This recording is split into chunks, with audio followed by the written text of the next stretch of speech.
Hello, this video will be a scaled down version of this week's PD sessions where we launched our new opportunity courses that will allow you to earn some PGP points, some badges, and definitely learn some new things that will be helpful in your classroom.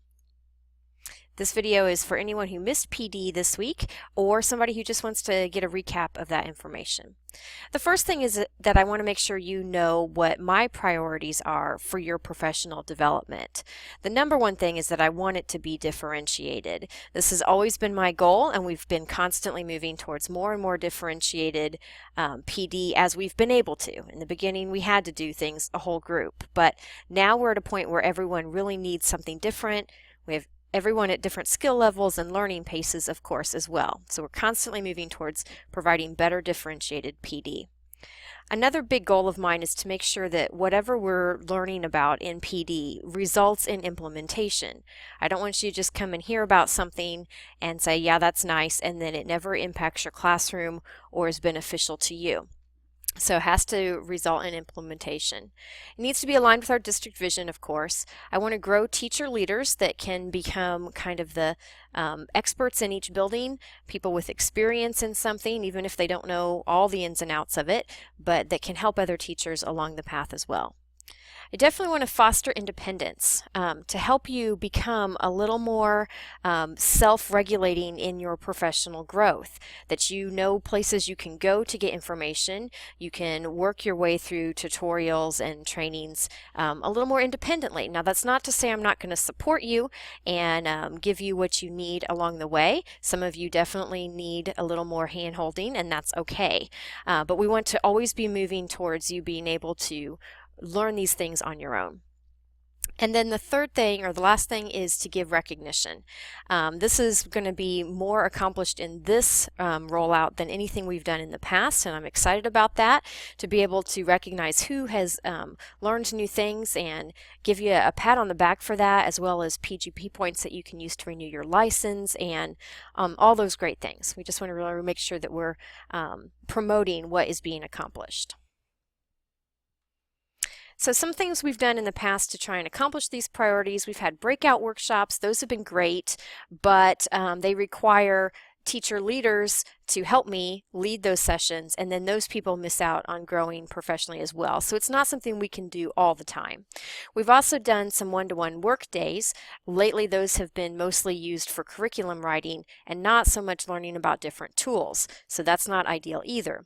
We've also done opportunity in the form of a webinar, and honestly, nobody loves webinar forms of learning new tools. So I'm hoping that this format is going to be something that more of you enjoy, and I'm basing that on last spring's survey that I gave you. Okay, so what's new with opportunity? Here's how this is going to change. You will now have a series of self-paced courses that you can choose from. Currently, I have 10 of them available to you, and you can see the list that's available right there. It includes the entire Google Suite for you to choose from, as well as Nearpod and Genius Hour for teachers, Genius Hour for students. Now, in this video, I'm not going to go into the explanation about what Genius Hour is, but make sure you check out those courses if you've never heard of Genius Hour and you're curious about that. So you'll have these choices of courses. You can choose what is the most applicable to you. The courses are self-paced, so you may go through the course very, very slowly. Maybe you work on the same course the entire rest of the year to learn those things. Maybe you go through it very quickly because you already have experience with that tool. They range in PGP hours from 1 to over 3. So for example, the Google Chrome course is listed as a 1-hour course. That's just an average of how long it might take the average person to go through that course. Yours may vary. You will receive at least 1 hour PGP points for completing that course. Other courses may take considerably longer, especially the Genius Hour courses. We're also going to try and give you 1 PD time per month. At the elementary schools, it's the first time that I'm in your building each month. So Montezuma on Tuesdays, Rosedale on Wednesdays. At Riverton, you're going to have to check a calendar for that. But we're going to try and give you 1 PD time per month just to work on these, just to explore what you need to explore.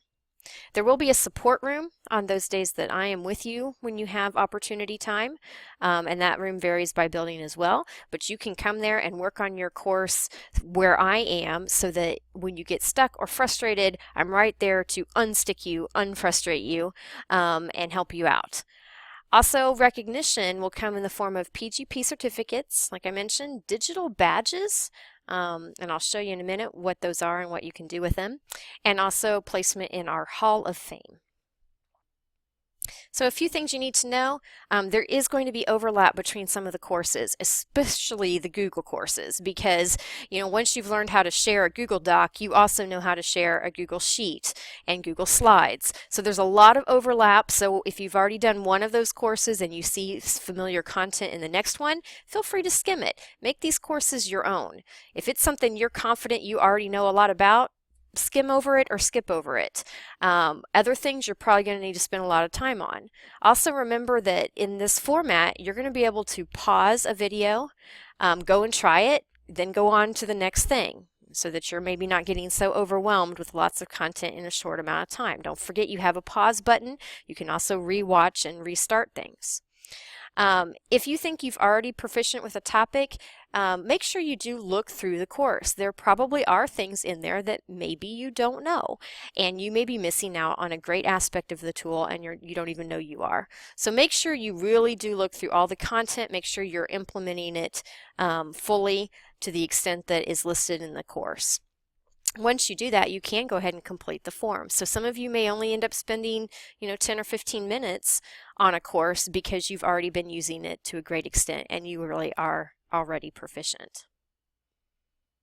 Here's your time and support chart so that you can see based on your building when we have designated time for you to work towards these courses and where your support room is going to be.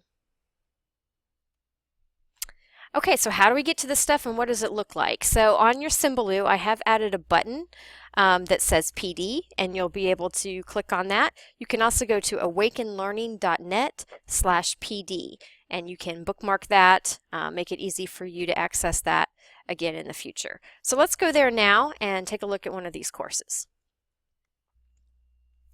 All right, when you go there, you're going to see this page asking you what you want to learn today, and all these buttons that you see are the courses that are currently available. This collection will continuously grow.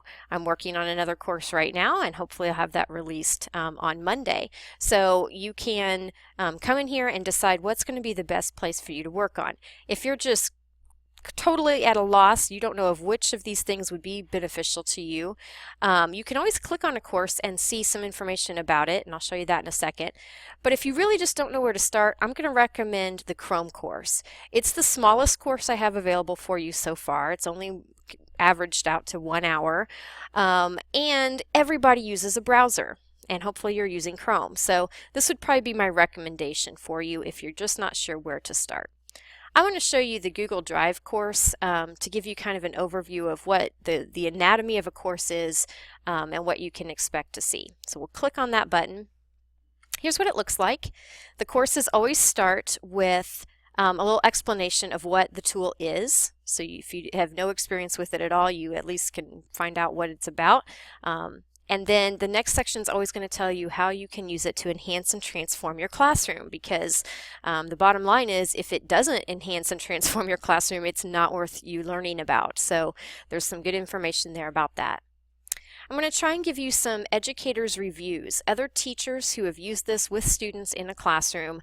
I want you to hear what they're saying about it. So there'll usually be 2 or 3 reviews here, as well as a link to go read some more of those reviews. There are a couple tools that I have just not been able to find that from actual teachers, and so this section could be missing. Then you get into the course itself, and you're going to have a series of things to read, videos to watch. I have been very picky about those videos. I've tried to keep only short ones included. There are tons of hour-long videos out there, and nobody wants to sit through that. So I've tried to keep our videos under 10 minutes and make sure that it's applicable to what we're doing here at Southwest Park. So you'll have some videos to watch potentially. Some of these things, some of these links, like this one, the Google Apps Learning Center, it may be very quick or it may be more involved. This one has a whole series of things for you to make sure that you know how to do. There may be some other content in there that may or may not apply to you. Again, make this your own. If this, 5 tips for using Google Apps on the iPad, if your students never have iPads, then this may not apply to you, and you may be able to skip over that content. It may not be necessary for you. Okay, next we need to learn by doing, so I'm going to give you some tasks to try on your own if that's possible with the tool. Some tools you can only try it by trying it with your students, so this section might be missing, but some things to try on your own. And then finally, very, very important aspect is that we do want you to use these tools. You need to implement it. We're only going to award these certificates and badges for tools that have actually been used by you in the classroom. So make sure you read what's under the implement section in terms of what that is expected. Like I said before, the badge doesn't mean a whole lot if there isn't some form of criteria for earning it. So that's why we want to make sure that you're looking at that content. Okay, and then as you scroll down, here's how you actually get your badge and PGP certificate. You're going to complete a course completion form. It's just a simple form asking how you've used it, what your plans are for using it in the future. There's going to be some aspect of you showing how you've used it, whether that's sharing a document in Google Docs, or depends on what the tool is, how that format comes about. And then the last thing is some feedback from me about whether you found the course to be beneficial and questions maybe that you have that the course did not address. These courses are not going to cover every aspect of every tool. So if there's something specific that you need to know or you run into and it's not included in the course, make sure you ask that question so I can help you out with that. Down below here are always going to be some additional resources. This is kind of maybe more advanced content or things that apply to less people that may be more specific. So make sure you check out that section and see if there's anything that may be useful to you there as well. Okay, so that's what a course looks like. They're all structured in a very similar format to help you once you get, a couple of these under your belt. You'll kind of understand how it goes and do better with that. So once you complete that form, you will receive a certificate, something like this, that shows your name, your course that you completed, your hours of professional development, the date, it's validated. This will all be stuff you can use if you need to renew your license. You can also print this, hang it up in your classroom, show it off, be proud of it. You'll also get a badge, a digital badge. This will come in an email to you and with instructions of how you can add it to your email signature, something like this. And you can collect all of your badges and show which courses you have completed. Totally optional. If you don't want to do that, there's certainly no obligation for you to do that. Your name will also go here in our Hall of Fame. This is important because this allows other teachers in your building especially to know maybe who's already been through a course, and if they have questions, and certainly if I'm not available, they know who they can go to for help with those different tools. So, here's your Google Chrome. We already have 4 teachers who've completed that course. These would all be great people to refer to. This will be a living document that constantly grows, and we'll have more and more names popping in here all the time. One last quick thing, at the end of designated days, if we give a designated opportunity workday during your PD time, we do want you to complete this quick PD status update at the end of that time. It's really short. It's basically what course are you working on and what did you accomplish today. The main purpose behind this is so that I know who's doing what and I can best support you. When you fill out that form, you can say things that you got stuck on or questions you had, and I can follow up with those immediately and help make sure that you don't get too frustrated and you do keep moving forward. This is also very helpful for state reporting and things that we have to send to other people about how we're using our professional development time. Okay, that form will be emailed to you at the end of each designated opportunity time, but you can also find it here. If you're right here on the page I took you to before where the courses are listed, there's a teacher status update button. You can click on that and get to that form there. Also, I did just recently add that to the Symbaloo as well. So personal PD status update, you can click there and fill out that quick form at the end of a work time.